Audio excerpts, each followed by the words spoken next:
Chapter 14 Cornelius Fudge. Harry, Ron, and Hermione had always known that Hagrid had an unfortunate liking for large and monstrous creatures. During their first year at Hogwarts, he had tried to raise a dragon in his little wooden house, and it would be a long time before they forgot the giant three-headed dog he'd christened Fluffy. Böyle bu birisini vaftiz etme mi deniyordu? Orada bir isimlendirme şeyi geçiyor. Ona Christened deniyor herhalde. Hani böyle bir Hristiyan ailedeki doğan bir çocuğa isim verildiği zaman o böyle Hristiyan yapılmış oluyor. Çocuk işte o kutsal suyla yıkıyorlar falan bir şeyler oluyor ya. Yani burada It Christened derken böyle işte mecazi şey yapıyorlar. Hani böyle üç başlı canavar bir köpeğe isim verecek kadar onu işte böyle Christened edecek kadar işte şey bir insandı. Hagrid dercesine öyle esprili bir şekilde kullanıyorlar oradaki o Christened'ı. Gerçek İngilizce. Yani resmen Hristiyan etkilerinin bulunduğu gerçek İngilizcelerde. And if as a boy Hagrid had heard that a monster was hidden somewhere in the castle, Harry was sure he'd have gone to any lengths for a glimpse of it. He'd probably thought it was a shame that the monster had been cooped up so long, and thought it deserved a chance to stretch its many legs. Harry could just imagine the 13-year-old Hagrid trying to fit a leash and collar on it, but he was equally certain that Hagrid would never have meant to kill anybody. Harry half wished he hadn't found out how to work Riddle's diary. Again and again, Ron and Hermione made him recount what he'd seen, until he was heartily sick of telling them and sick of the long, circular conversations that followed. Riddle might have got the wrong person, said Hermione. Maybe it was some other monster that was attacking people. How many monsters do you think this place can hold? Ron asked dully. We always knew Hagrid had been expelled, said Harry miserably, and the attacks must have stopped after Hagrid was kicked out, otherwise Riddle wouldn't have got his award. Ron tried a different tack. Riddle does sound like Percy, who asked him to squeal on Hagrid anyway. But the monster had killed someone, Ron said Hermione, and Riddle was going to go back to some Muggle orphanage if they closed Hogwarts, said Harry. I don't blame him for wanting to stay here. You met Hagrid down Nocturne Alley, didn't you, Harry? He was buying a flesh-eating slug repellent, said Harry quickly. The three of them fell silent. After a long pause, Hermione voiced the knottiest question of all in a hesitant voice. Do you think we should go and ask Hagrid about it all? Let it be a cheerful visit, said Ron. Hello, Hagrid. Tell us, have you been setting anything mad and hairy loose in the castle lately? In the end, they decided that they would not say anything to Hagrid unless there was another attack, and as more and more days went by with no whisper from the disembodied voice, they became hopeful that they would never need to talk to him about why he had been expelled. It was now nearly 4 months since Justin and nearly Headless Nick had been petrified. Jesus, uşağın bir yılı yandı lan resmen. It was now nearly 4 months since. Oha, Ginny 4 ay boyunca kesinlikle o günceyi alma girişimine girmiyor yani. 4 ay boyunca almıyor. Ama birden almaya karar verecek. Ya böyle kendisi dayanamayacak. Bu bağımlılık yapan bir şey çünkü büyük ihtimal. Ya da böyle Harry'nin aşırı büyük bir riskte olduğunu anlıyor gibi bir şey olacak bence. And nearly everybody seemed to think that the attacker, whoever it was, had retired for good. Peeves had finally got bored of his "Oh Potter, you rotter" song. Ernie Macmillan asked Harry quite politely to pass a bucket of leaping toadstools in herbology one day, and in March several of the mandrakes threw aloud, and rocus party in greenhouse 3. This made Professor Sprout very happy. The moment they start trying to move into each other's pots, we'll know they're fully mature, she told Harry. Then we'll be able to revive those poor people in the hospital wing. In the second years, they were given something new to think about during the Easter holidays. The time had come to choose their subjects for the third year, a matter that Hermione at least took very seriously. It could affect our whole future, she told Harry and Ron, as they pored over lists of new subjects, marking them with checks. I just want to give up potions, said Harry. We can't, said Ron gloomily. We keep all our old subjects, or I'd be dashed defense against the dark arts. But that's very important, said Hermione, shocked. Not the way Lockhart teaches it, said Ron. I haven't learned anything from him except not to set pixies loose. Neville Longbottom had been sent letters from all the witches and wizards in his family, all giving him different advice on what to choose. Confused and worried, he sat reading the subject lists with his tongue poking out, asking people whether they thought arithmancy sounded more difficult than the study of ancient runes. Dean Thomas, who, like Harry, had grown up with muggles, ended up closing his eyes and giving his one at the list, then picking the subjects it landed on. Hermione took nobody's advice but signed up for everything. Harry smiled grimly to himself at the thought of what Uncle Vernon and Aunt Petunia would say if he tried to discuss his career in wizardry with them. Not that he didn't get any guidance. Percy Weasley was eager to share his experience. Depends where you want to go, Harry, he said. It's never too early to think about the future, so I'd recommend divination. People say Muggle studies is a soft option, but I personally think wizards should have a true understanding of the non-magical community, particularly if they're thinking of working in close contact with them. Look at my father, he has to deal with Muggle business all the time. My brother Charlie was always more of an outdoor type, so he went for care of magical creatures. Play to your strengths, Harry. But the only thing Harry felt he was really good at was Quidditch. In the end, he chose the same new subjects as Ron, feeling that if he was loosey at them, at least he'd have someone friendly to help him. Gryffindor's next Quidditch match would be against Hufflepuff. Wood was insisting on team practices every night after dinner, so that Harry barely had time for anything but Quidditch and homework. However, the training sessions were getting better, or at least drier, and the evening before Saturday's match, he went up to his dormitory to drop off his broomstick, feeling Gryffindor's chances for the Quidditch Cup had never been better. But his cheerful mood didn't last long. At the top of the stairs to the dormitory, he met Neville Longbottom, who was looking frantic. Harry, I don't know who did it. I just found. Watching Harry fearfully, Neville pushed open the door. The contents of Harry's trunk had been thrown everywhere. His cloak lay ripped on the floor.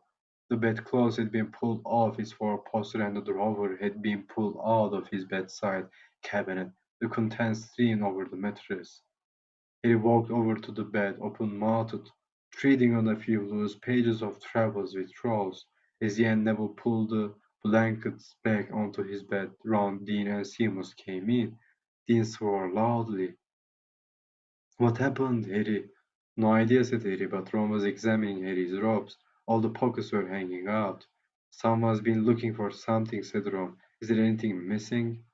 Harry started to pick up all his things and throw them into his trunk. It was only as he threw the last of the Lockhart's books back into it that he realized what wasn't there. Riddle's diary is gone, he said in an undertone to Ron. Undertone to Ron. What? He jerked his head toward the dormitory door and Ron followed them out. They hurried down to the Gryffindor common room, which was half empty, and joined Hermione, who was sitting alone reading a book called Ancient Runes Made Easy. Hermione looked aghast at the news, but only Gryffindor could have stolen. Nobody else knows our password. Exactly, said Harry. They woke the next day to brilliant sunshine and a light, refreshing breeze. Perfect Quidditch conditions, said Wood enthusiastically at the Gryffindor table, loading the team's plates with scrambled eggs. Hurry, back up there. You need a decent breakfast. Harry had been staring down the packed Gryffindor table, wondering if the new owner of Riddle's diary was right in front of his eyes. Hermione had been urging him to report the robbery, but Harry didn't like the idea. He'd have to tell a teacher all about the diary and how many people knew why Hagrid had been expelled 50 years ago. He didn't want to be the one who brought it all up again. As he left the great hall with Ron and Hermione to go and collect his Quidditch things, another very serious worry was added to Harry's growing list. He had just set foot on the marble staircase when he heard it yet again. "Kill this time. Let me reap. Tear!"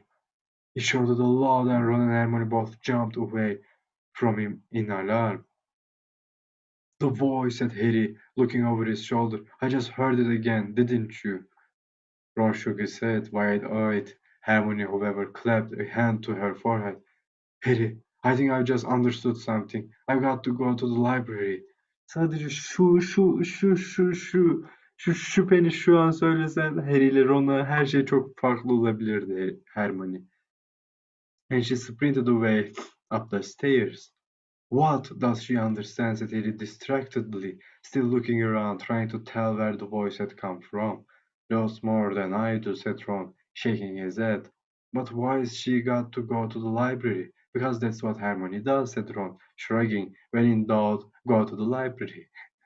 Bu replik sanki meşhur. "When in doubt, go to the library." Harry stood irresolute, trying to catch the voice again, but people were now emerging from the great hall behind him, talking loudly, exiting through the front doors on their way to the Quidditch pitch. "You'd better get moving," said Ron. "It's nearly 11, the match." Harry raced up to Gryffindor Tower, collected his Nimbus 2000, and joined the large crowd swarming across the grounds.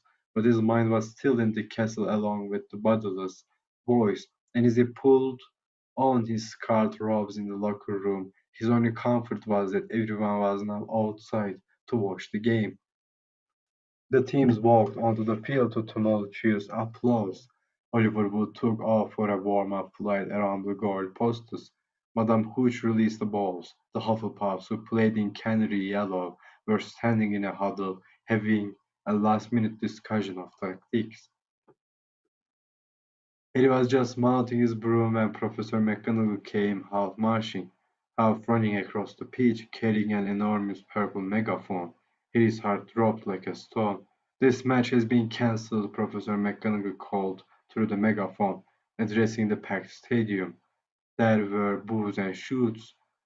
Oliver Wood, looking devastated, landed and ran toward Professor McGonagall without getting off his broomstick.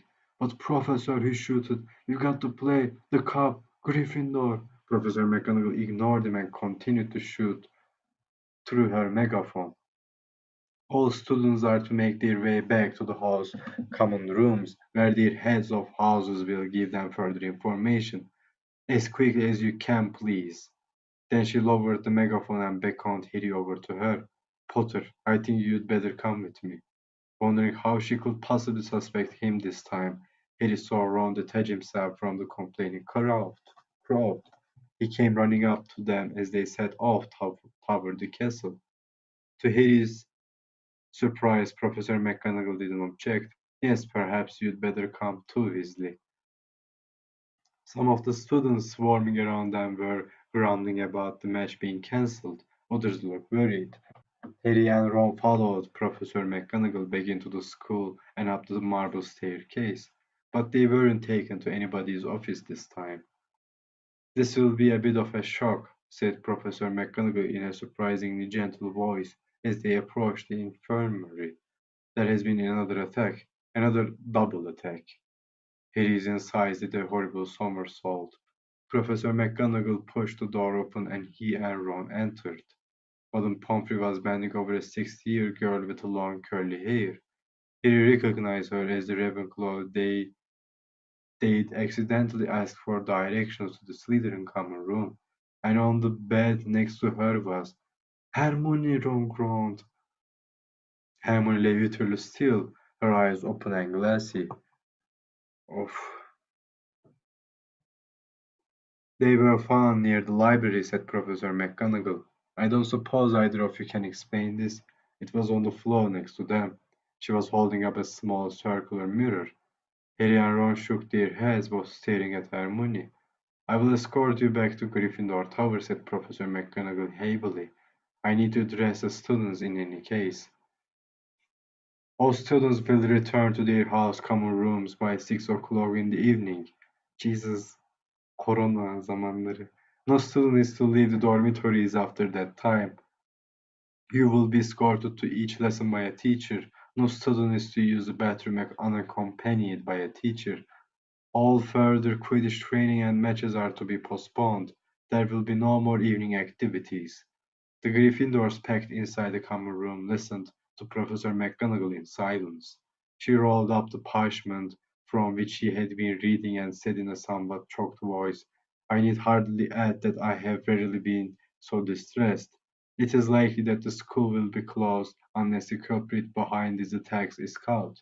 I would urge anyone who thinks they might know anything about them to come forward. She climbed somewhat awkwardly out of the portrait hall, and the Gryffindors began talking immediately. There's two Gryffindors down, not counting a Gryffindor ghost, one Ravenclaw and one Hufflepuff, said the Weasley twins' friendly Jordan, counting on his fingers. Haven't any of the teachers noticed that the Slytherins are all safe? Isn't it obvious all this stuff's coming from Slytherin? The hair of Slytherin, the monster of Slytherin. Why don't they just chuck all the Slytherins out? He roared to nose and scattered applause. Aşırı mantıklı cidden bu arada. Percy Weasley was sitting in a chair behind Lee, but for once he didn't seem keen to make his views heard. He was looking pale and stunned. Percy is in shock, George told Harry quietly. That Ravenclaw girl, Penelope Clearwater, she's a prefect. I don't think he thought the monster would dare attack a prefect. But Harry was only half listening. He didn't seem to be able to get rid of the picture of Hermione, lying on the hospital bed as though carved out of stone. And if the culprit wasn't caught soon, he was looking at a lifetime back with the Dursleys. Tom Riddle had turned Hagrid in because he was faced with the prospect of a Muggle orphanage if the school closed. Harry now knew exactly how he had felt. What are we going to do? Said Ron quietly in Harry's ear. Do you think they suspect Hagrid? We've got to go and talk to him, said Harry, making up his mind. I can't believe it's him this time. But if he set the monster loose last time, he'll know how to get inside the Chamber of Secrets, and that's a start. But McGonagall said we've got to stay in our tower unless we're in class, I think, said Harry, more quietly still. It's time to get my dad's old cloak out again.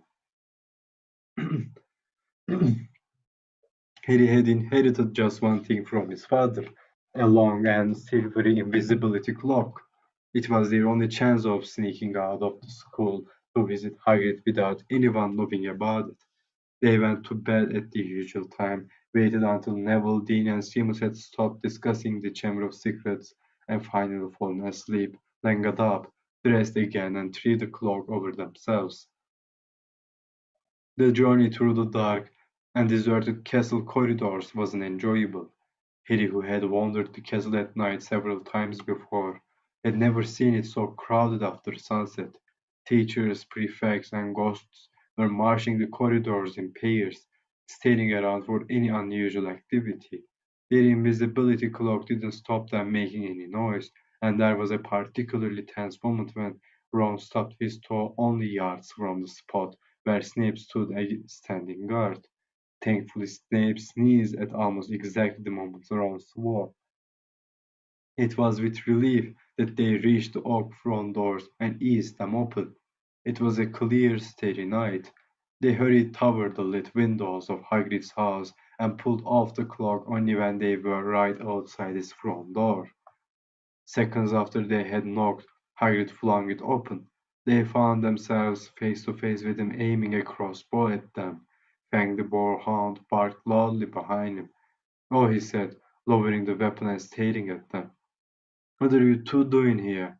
"What's that for?" said Harry, pointing at the crossbow as they stepped inside. "Nothing, nothing," Hagrid muttered. "I've been expecting. Doesn't matter. Sit down and make tea." He hardly seemed to know what he was doing.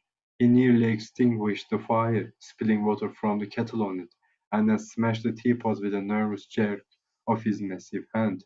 "Are you okay?" Hagrid said. "Harry, did you hear about Hermione?" "Oh, I heard all right," said Hagrid, a slight break in his voice. He kept glancing nervously at the windows. He poured them both large mugs of boiling water. He had forgotten to add tea bags, and was just putting a slab of fruit cake on a plate when there was a loud knock on the door. Hagrid dropped the fruit cake. Harry and Ron exchanged panic-stricken looks, then threw the invisibility cloak back over themselves and retreated into a corner. Hagrid checked that they were hidden, seized his crossbow, and flung open his door once more.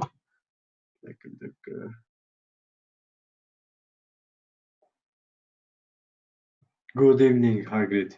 It was Dumbledore. He entered, looking deadly serious, and was followed by a second very odd-looking man. The stranger had rumpled grey hair and an anxious expression, and was wearing a strange mixture of clothes, a pinstriped suit, a skull tie, a long black cloak, and pointed purple boots. Under his arm he carried a lime-green bowler. That's Bowles, Ron breathed. Cornelius Fudge, the Minister of Magic. Harry elbowed Ron hard to make him shut up. Hagrid had gone pale and sweaty. He dropped into one of his chairs and looked from Dumbledore to Cornelius Fudge. Bad business, Hagrid, said Fudge in rather clipped tones. Very bad business. Had to come. For attacks on Muggle-borns, things have gone far enough. Ministry's got to act. I never, said Hagrid, looking imploringly at Dumbledore. You know I never, Professor Dumbledore, sir. I want it understood, Cornelius, that Hagrid has my full confidence, said Dumbledore, frowning at Fudge. Look, Albus, said Fudge, uncomfortably. Hagrid's records against him. Ministry's got to do something. The school governors have been in touch. Yet again, Cornelius, I tell you that taking Hagrid away will not help in the slightest, said Dumbledore. His blue eyes were full of a fire Harry had never seen before. Look at it from my point of view, said Fudge, fidgeting with his bowler. I'm under a lot of pressure. Got to be seen to be doing something. If it turns out it wasn't Hagrid, he'll be back and no more said. But I've got to take him, got to. Wouldn't be doing my duty. Take me, said Hagrid, who was trembling. Take me where? For a short stretch only, said Fudge, not meeting Hagrid's eyes. Not a punishment, Hagrid, more a precaution. If someone else is caught, you'll be let out with a full apology. Not Azkaban, croaked Hagrid. Before Fudge could answer, there was another loud rap on the door. Dumbledore answered it. It was Harry's turn for an elbow in the ribs. It let out an audible gasp. Mr. Lucius Malfoy strode into Hagrid's hut, sweated in a long black travelling cloak, smiling a cold and satisfied smile. Fang started to growl. "Already here, Fudge?" he said approvingly. "Good, good." "What are you doing here?" said Hagrid furiously. "Get out of my house! My dear man, please believe me, I have no pleasure at all in being inside your, do you call this a house?" said Lucius Malfoy, sneering as he looked around the small cabin. "I simply called at the school and was told that the headmaster was here." "And what exactly did you want with me, Lucius?" said Dumbledore. He spoke politely, but the fire was still blazing in his blue eyes. "Dreadful thing, Dumbledore," said Malfoy lazily, taking out a long roll of parchment. "But the governors feel it's time for you to step aside. This is an order of suspension. You'll find all 12 signatures on it. I'm afraid we feel you're losing your touch. How many attacks have there been now? 2 more this afternoon, wasn't it? At this rate, there'll be no Muggle-borns left at Hogwarts, and we all know what an awful loss that would be to the school." "Oh, now, see here, Lucius," said Fudge, looking alarmed. "Dumbledore suspended? No, no. Last thing we want just now. The appointment or suspension of the headmaster is a matter for the governors, Fudge," said Mr. Malfoy smoothly, "and as Dumbledore has failed to stop these attacks—" "See here, Malfoy, if Dumbledore can't stop them," said Fudge, whose upper lip was swelling now. "I mean to say, who can?" "That remains to be seen," said Mr. Malfoy with a nasty smile. "But as all 12 of us have voted—" Hagrid leapt to his feet, his shaggy black head grazing the ceiling. "And how many did you have to threaten and blackmail before you agreed, Malfoy, eh?" he roared. "Dear, dear, you know, that temper of yours will lead you into trouble one of these days," Hagrid said. "Mr. Malfoy, I would advise you not to shout at the Azkaban guards like that. They won't like it at all." "You can't take Dumbledore," yelled Hagrid. making Fang the boarhound cower and whimper in his basket. Take him away, and the Muggle-borns won't stand a chance. There'll be killing next. Calm yourself, Hagrid, said Dumbledore sharply. He looked at Lucius Malfoy. If the governors want my removal, Lucius, I shall of course step aside. But, stuttered Fudge. No, growled Hagrid. Dumbledore had not taken his bright blue eyes off Lucius Malfoy's cold, grey ones. However, said Dumbledore, speaking very slowly and clearly so that none of them could miss a word, you will find that I will only truly have left the school when none here are loyal to me. You will also find that help will always be given at Hogwarts to those who ask for it. For a second, he was almost sure Dumbledore's eyes flickered toward the corner where he and Ron stood hidden. Admirable sentiments, said Malfoy, bowing. We shall all miss your highly individual way of running things, Albus, and only hope that your successor will manage to prevent any killings. He strode to the cabin door, opened it, and bowled Dumbledore out. Fudge, fiddling with his bowler, waited for Hagrid to go ahead of him, but Hagrid stood his ground, took a deep breath, and said carefully, if anyone wanted to find out some stuff, all they'd have to do would be to follow the spiders. That'll lead them right. That's all I'm saying. Fudge stared at him in amazement. Right, I'm coming, said Hagrid, pulling on his moleskin overcoat. But as he was about to follow Fudge through the door, he stopped again and said loudly, and someone'll need to feed Fang while I'm away. The door banged shut and Ron pulled off the invisibility cloak. We're in trouble now, he said hoarsely. No, Dumbledore. They might as well close the school tonight. There'll be an attack a day with them gone. Fang started howling, scratching at the closed door. Hadi görüşürüz.